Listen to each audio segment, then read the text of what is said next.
April 2nd, 2017. Camping World Stadium, Orlando, Florida. The closing moments of WrestleMania 33. A man lies motionless in the center of a ring, and surrounding him is a sea of people. They're shocked, they're angry, but most of all, they're just heartbroken. Eventually, the man struggles to sit up, and facing the crowd with tears in his eyes, he climbs to his feet before leaving his jacket, gloves, and hat in the ring, and moving with slow, heavy strides, he makes his way back up the entrance ramp. As 75,000 people chant in unison 3 words: "Thank you, Taker." For fans of pro wrestling, this moment was devastating. It was the end of a story we had been experiencing most of our lives, and one that had started when many of us were still children. But if you're not a fan, this scene likely doesn't mean a whole lot to you. Maybe you've heard mention of the Undertaker. Perhaps a friend has vented to you over the streak, but the specifics of why someone could become emotionally invested in such an odd form of storytelling still evades you. Well, friend, you're in luck. Because, as you may have been able to tell from my previous video, I have this borderline unhealthy obsession with convincing non-wrestling fans that wrestling is not only a legitimate form of storytelling, but also one capable of delivering narratives distinct from any other medium. And granted, this video is probably a bad idea considering it took me a month to make. People think I'm insane whenever I bring up this subject, and WWE tend to pursue their copyright claims with all the vigor of Brock Lesnar caving Randy Orton's head in. But hell, we didn't get to where we are by making decisions that made sense. So to start, I want to briefly talk about time, or more specifically, the unusual nature of time in wrestling. See, wrestling is the only form of ongoing fictional narrative that takes place consistently in real time. In any other form of media, it's the author, director, writer, or editor who dictates the flow of time. But because wrestling is still operating under the illusion that it is a competitive sport, the facade of reality means that it can only be portrayed in real time. So if we watch Kofi Kingston on WWE SmackDown one week and then return the following week for the next, just as 7 days have passed for us, 7 days will also have passed for the fictional persona Kofi Kingston, making him a fictional character that is aging and growing in real time. Meaning that wrestling is a fictional ongoing universe taking place directly in our reality, in our timeline. I know that might not sound like a big deal in the short term, but over time it can be a powerful tool in storytelling. And I want you to keep that in mind, because the purpose of this video is twofold. One, to explore the idea of the professional wrestling persona and how it develops a relationship with the audience, and two, how the passage of time affects that persona as well as that relationship. And so to do that, what say we take a trip right back to the WWF of 1991. The early 90s were a fascinating time for professional wrestling. The flamboyant powerhouses of the late 80s were beginning to lose their luster and move on to greener pastures. And so the creative minds of the WWF were desperate to recapture audience attention any way they could. And this is what led to the era of the Gimmick. If you're not familiar with the term, a gimmick is a wrestler's fictional persona. A wrestler's gimmick is what makes them distinct from every other wrestler on the roster. It's the character they embody, and that embodiment defines everything, from their wrestling style and moveset in the ring, to even their entrance music and cadence of speech. Gimmicks are so important that the right one can make or break a wrestler. For example, what you're seeing here is the current New Japan star Tetsuya Naito being rejected by fans in the most devastating way possible, with silent indifference. This was the reaction to his Stardust Genius gimmick, basically that he was a good boy who liked wrestling. The gimmick lacked any real teeth and so was rejected outright by the audience. And so Naito, after a stay in Mexico, adopted his new Tranquilo gimmick, in which he rejected the fans the same way they had rejected him, treating everything in New Japan, from the audience to his opponents to even the title belts, with a languid disdain. Only for then his popularity to explode, as a Japanese audience empathized with his disdain for authority and his position as an outsider, and so they flocked to become one of his Los Ingobernables, the ungovernable, leading him to have the insane star power he does today. American gimmicks tend to be a little less subtle than those of Japan, and especially in the early 90s. At this point, the popularization of mixed martial arts was still many years away, and so an audience at large had no real idea what an actual full contact fight looked like, nor the kinds of people who participate in them, which allowed wrestling promoters to try out anything and everything. Any gimmick with a remote chance of getting over was put on television, from professional gimmicks such as an evil repo man, the tax collecting wrestler IRS, to the infamous dentist Dr. Isaac Yankum. This man is now the mayor of Knox Country, Tennessee. What is reality? Gimmicks would even heavily borrow from pop culture, such as Robert De Niro's performance as the psychotic Max Caddy from Cape Fear being reimagined as evil wrestler Waylon Mercy. Just let that one sink in.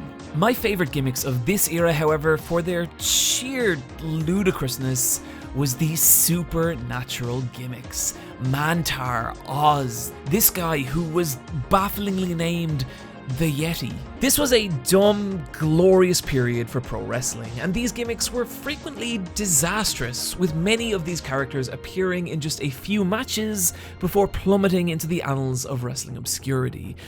But for all that fell, there was one that didn't. There was one that rose beyond anything anyone could have imagined.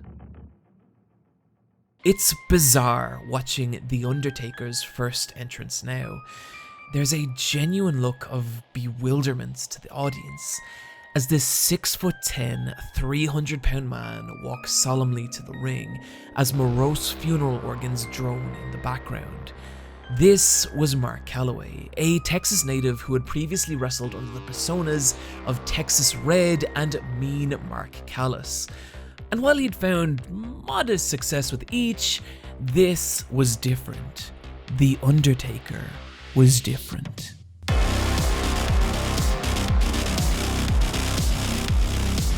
There was something so eerily convincing about the dead giant, something in his movements that whispered maybe, just maybe, this was a creature beyond human. That was the gimmick of The Undertaker, and it was that gimmick that drew inspiration from an unlikely place, in the form of 1978's horror film Halloween, and the character of Michael Myers. What made Michael Myers so terrifying as a serial killer was he was human, but also something beyond. He may have looked like a person, but he was also an unstoppable force of violence, completely immune to pain and single-minded in his desire to take human life. And it's those qualities that Bruce Prichard and fellow WWE creatives wanted to imbue in The Undertaker. And that's exactly what his matches communicated. Any maneuver in professional wrestling requires both parties to cooperate. Both the person performing the offensive maneuver to actually do it, and the person taking the move to convey that it actually hurt. And that conveyance is known as selling. And selling that a move is effective was just as vital as the actual move itself. And here was the difference between The Undertaker and every other performer on the roster.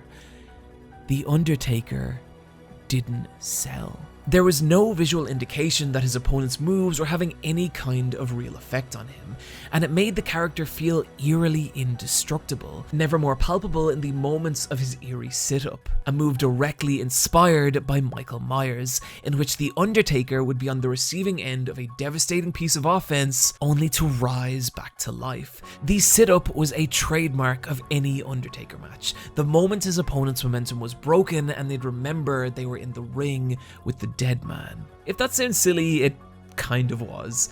On the surface, there's so many things about The Undertaker that were campy and overly theatrical. This was, after all, an undead wizard who, for whatever reason, had decided to join a professional wrestling organization. But it was also so much fun. Seeing other wrestlers interact with The Undertaker was the bizarre highlight of any show. The nature of the character meant that WWF could be more creative and original with the storylines featuring him, and those stories only grew more strange and entertaining with the addition of the ghoulish Paul Bearer, The Undertaker's manager, who would carry to the ring a magical urn which reportedly was the key to The Undertaker's supernatural power. And yes, that is ridiculous, but just listen to how much fun the two would have in their promos. Jake the Snake Roberts, the clock on my embalming room wall is ticking down. Only 3 weeks away to WrestleMania. Now the running's over. Now, 3 weeks, you meet the Reaper at WrestleMania. If this is all starting to sound a little close to parody, well, it could have been. But the thing that kills me about The Undertaker is that it never actually felt that way. The Undertaker's gimmick should have been a joke. It should have been a disaster, one that disappeared with all the other novelty gimmicks of the 90s. But it never did. And the reason for that was Mark Calloway himself. For a gimmick to really work, it's vital for the wrestler to embody their fictional persona in everything they do. And this was the life that Calloway brought to the dead man, and what separated him from every other wrestler at the time. Here was The Undertaker, a character who spoke slowly and quietly, whose every move felt careful and considered. He was a 300-pound man who could fly through the air, balance on the top of ropes, and slow matches down to a crawl, and yet you couldn't look away. There was a brutal grace to how Mark Calloway embodied The Undertaker. And it let you believe he was real. There's an interview with the wrestler Gregory Helms I really like, where he talks about how Calloway once discussed how a wrestler should always wear his title belt around his waist and make it a part of him, but that The Undertaker only ever carried titles in his hand because The Undertaker's character was unconcerned with earthly things. And it's such a tiny detail, but it shows you the level of thought Calloway was putting into his character, which in turn made that character real for the audience. And so fans believed in The Undertaker, and those reactions are what propelled the character to the very peak of the WWF, and on his way devouring legends like Jimmy Superfly Snuka and Jake the Snake Roberts, even scoring a rare pinfall win over Hulk Hogan. And so The Undertaker's legacy began. In the years that followed, The Undertaker would be part of some of the most memorable and shocking matches in history, none more so than his brutal encounter with Mankind at 1998's King of the Ring, the image of Foley plummeting off the roof of the cell etched into wrestling history forever. Not all Undertaker's storylines were good or even made sense, but what kept the dead man relevant was his ability to constantly reinvent himself. Depending on what part of the dead man's career you focus on, he could either be a mournful force of karmic justice, striking down the evil that plagued the world of professional wrestling, or a satanic leader of a cult who, I shit you not, would sacrifice other wrestlers, making them part of his ministry of darkness. He even spent 3 years riding a motorcycle to the ring, changing his entrance music to Limp Bizkit's Rollin', and somehow he got that over with fans too. His ability to adapt and reinvent himself was part of why The Undertaker enjoyed so much longevity with the WWF. But there was another reason too. Everything we've talked about up until now was about maintaining the illusion of The Undertaker. But behind that illusion, there was the actual person, Mark Calloway. And the strange thing about Calloway is that despite having 27 plus years in the industry, it's rare to find anyone in the world of wrestling who has a negative thing to say about him. And if you're unfamiliar with the backstage controversy and politicking of the business, that is exceptionally rare. He's known as someone who would frequently put the business ahead of himself, often giving advice to younger wrestlers and using his own position within the company to try and raise them up. And if you look at Calloway's championship runs, this tracks. His title runs were never very long, often losing championship matches to younger talents in an effort to raise their profile with the audience, something many of his contemporaries refused to do. Or as former WWE wrestler Ken Anderson put it, "There are two mountains in the WWE, and on one is the Undertaker, and on the other is the other guys. The Undertaker is up there throwing ropes down, saying, 'Come on guys, the weather's good, we can make some money together.' And on the other side, you got guys throwing boulders down, saying, 'Get the fuck off my mountain.'" This section is not meant as an endorsement of Mark Calloway, the human being. I don't know anything about the man personally, and honestly, I don't really care. But what I do know is that the world of wrestling can be a cruel and ugly place. One that brings out the very worst in people, the history of which is littered with men and women consumed by their own demons. And I think it's awesome that The Undertaker was never like that he chose to help those around him rather than tearing them down. And to me, that's just as much a part of his legacy as anything else. And so you had The Undertaker, a character loved by fans and a man respected by his peers. But over the years, something unusual started to happen. Different stars would come and go, but The Undertaker never did. He could disappear for months at a time, but he'd always come back, year after year. And as the decades went by, he started to feel like this ethereal, eternal part of wrestling. Even in the years I kind of fell off wrestling, I'd always tune back into WrestleMania just to see what was happening with the dead man. And there was a kind of comfort to that. No matter what else was going on in your life, whatever changes you were experiencing, The Undertaker was always there. I can remember watching Undertaker matches when I was learning to read, when I graduated college, and even when I started making YouTube videos. And the thing was, just as I was growing and getting older, so was he. He was a fictional persona, but he was also a real person. I've sat in arenas and watched The Undertaker. I've shared a physical space with this fictional character, which in some small way makes me feel like a tiny part of his story. And after decades, it felt like that was a story that would never end. And it was that feeling that led to the streak. The streak began in 1991 at WrestleMania 7, as The Undertaker scored a decisive victory over Jimmy Snuka. WrestleMania is the biggest night of the year in wrestling, known as the Showcase of the Immortals. It's where every major storyline of the year concludes, and as the years rolled by, a pattern started to emerge. The Undertaker had never lost at WrestleMania. In fact, come WrestleMania 21, 14 years later, he'd gone 13-0, making the streak a testament to the enduring long-term relationship he'd built with the fans, but also something else. It was a prize to be claimed, more valuable than any title. The one who could finally end the streak would himself become a legend. And so each year, a new challenger stepped forward, and each year, after a brutal struggle, they'd be sent hurtling back into the abyss. In the process, making for some of the greatest matches in wrestling history, such as his WrestleMania 25 showdown with Shawn Michaels, seen by many as the best match WWE has ever done. But personally, the match for me that really exemplifies the streak is his brutal showdown with Triple H at WrestleMania 28. This was the third time that Triple H had attempted to break The Undertaker's streak, and at this point, both men were in the twilight of their professional wrestling career. Both had achieved every accolade imaginable, and so all that was left was this war for legacy. Triple H obsessed with being the one to finally shatter the streak and cement himself as the greatest of all time, and The Undertaker fighting to keep that legacy alive. And what unfolded was nothing less than a war. The two men destroying each other in a violent emotional encounter that is honestly a little difficult to watch.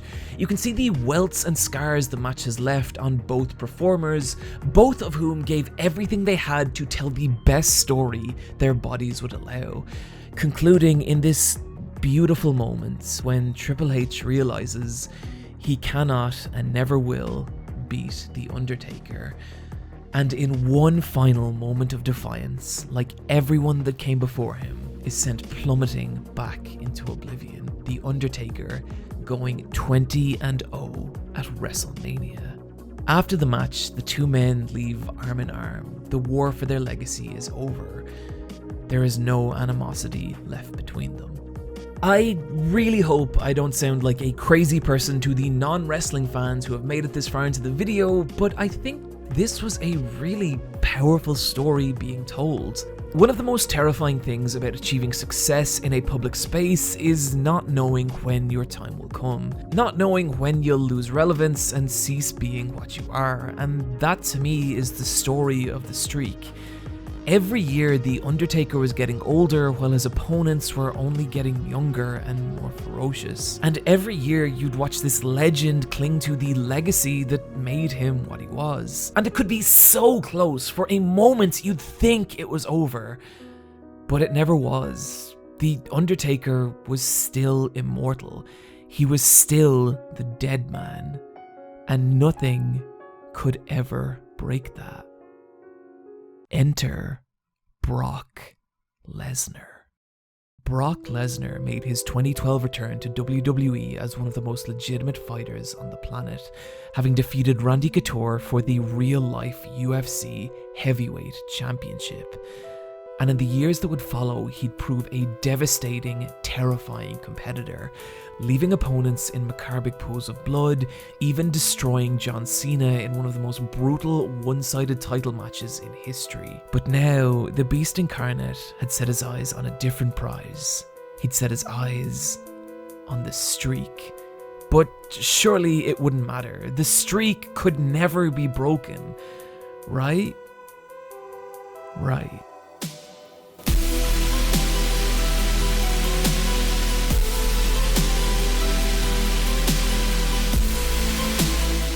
The Undertaker gives the match everything he has, every possible strategy, every angle, every move.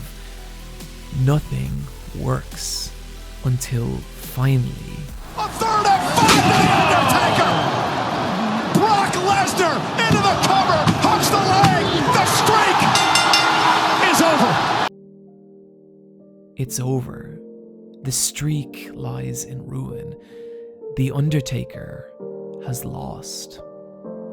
I want you to watch this moment again, but this time keep your eyes on the reaction of the fans and look at the expressions on their faces. This isn't surprise at an unexpected outcome, this is something more. This is heartbreak at accepting something no one wanted to accept. That this was the beginning of the end for The Undertaker. 3 years later, April 2nd, 2017, Camping World Stadium, Orlando, Florida, WrestleMania 33. The Undertaker faces Roman Reigns, the divisive rising star of WWE and new face of the company. The two battle back and forth as The Undertaker, now over 50 years old, struggles to keep up with his younger, more dominant opponents. And then something happens. The Undertaker attempts his trademark sit-up, but as he does, decades of matches and pain set in and he collapses to the mat, exhausted. It's hard to convey the gravity of this moment. This is a move The Undertaker had performed hundreds of times over the course of his career. A trademark reminder that he was the dead man, that he was something beyond human. And what killed me about this moment was it was the first time he had ever felt human. And in that instance, I knew this was it. This was the last match of The Undertaker.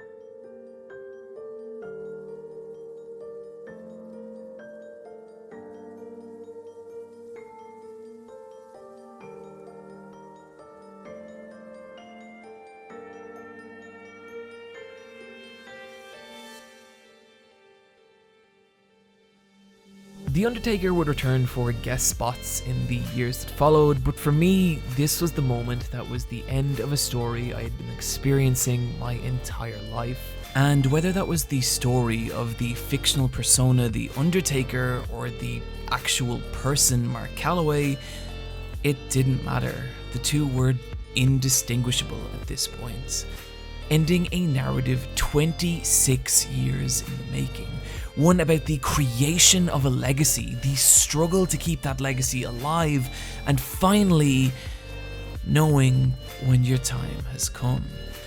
And that's a story, the experience of which I think I value more than I could ever possibly convey. If you're not a fan of wrestling, you'll never experience The Undertaker's story the same way I did, as a constant, ongoing, real-time narrative over decades. It's already too late for that. But what I want to convey with this video is that it doesn't matter, because this is just one story in the world of professional wrestling, and dozens of others are unfolding right now, right this minute. The fall of Kazuchika Okada, the rise of Becky Lynch, the ongoing saga of the Golden Lovers. It's stories like these real, unreal stories that are the reason I love professional wrestling, and the reason I always will.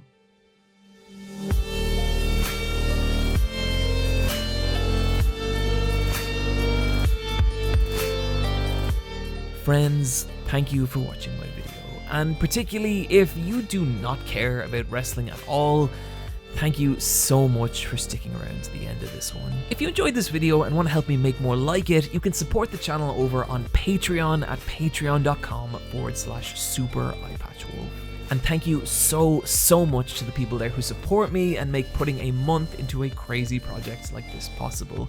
A special shout out this week to Elizabeth Crow, VJ059, Patrick Massaro, Grizzly Hare, Sleepy Bear, Jake Gus, The Lonely Donkey, and Rainstorm Colors. You can also find me on Twitch at twitch.tv/SuperEyePatchWolf, hosting the Let's Fight a Boss video game podcast, or on Twitter at EyePatchWolf. Friends, take care of yourselves, and I'll see you next time.